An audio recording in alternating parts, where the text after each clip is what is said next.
Before Catholicism was decreed the state religion of Rome by Constantine in the 4th century AD, the empire was very diverse in its spirituality.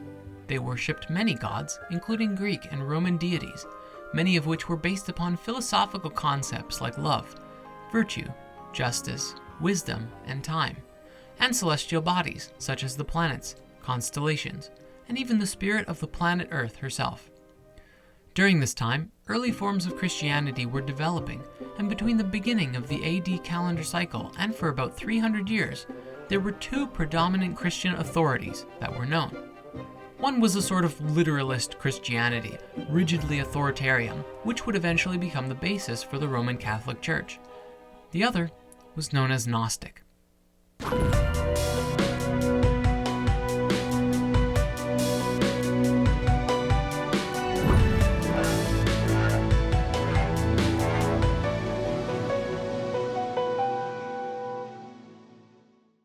Between 312 AD and 325 AD, the Roman Emperor Constantine I converted to Catholic Christianity and began the process of rigidly suppressing all Gnostics and pagan faiths until they had all but disappeared from the collective mind. Those who did not convert were tortured, killed, or fled, and for over 1600 years, all knowledge of Gnosticism had vanished.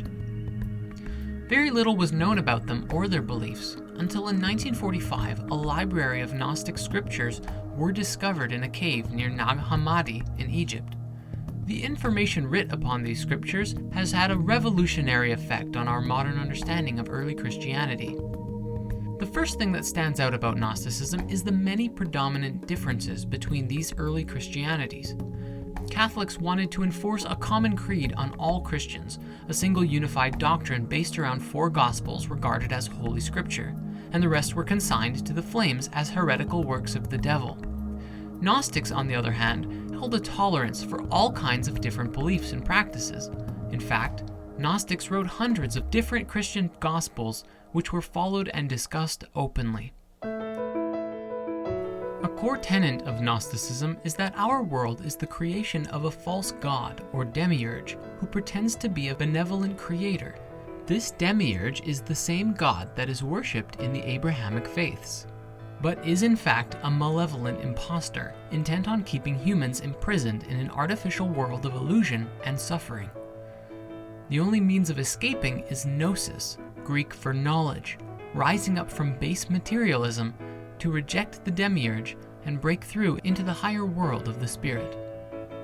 Gnosticism was a broad, vibrant, and sophisticated spirituality which considered the Old Testament of the Jewish faith irrelevant. Jesus was claimed as a Gnostic leader, as are several of his apostles, including Thomas the Apostle, who founded the Thomasine form of Gnosticism, as well as Mary Magdalene, who is considered superior to the 12 apostles by several Gnostic texts. Unlike Catholics, who believed that the true Christian believed in Jesus as preached to them by the bishops, the Gnostic faith believed that the true Christian experienced gnosis and then would literally become a Christ themselves.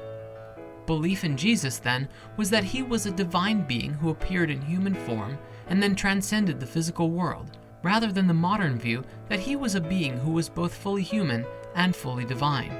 The Gnostics believed that there was an element of divinity within each person, and that divinity wants to join again with God. They believed that through secret knowledge of the cosmos and God, that salvation can be attained. Some even believed that it did not really matter what you did in life, since the body was not eternal, as the soul was. The Gnostic faith was subjugated out of existence before the creation of the canonical Bible, and before then, there were plenty of Christian texts that were available to the public, which the Gnostics all followed and believed in. Although remembered as heretics, the Gnostics saw themselves as genuine Christians. In a Gnostic gospel called the Apocalypse of Peter, the resurrected Jesus calls literalist Christianity an imitation church that distorted the teachings and ways of Christ.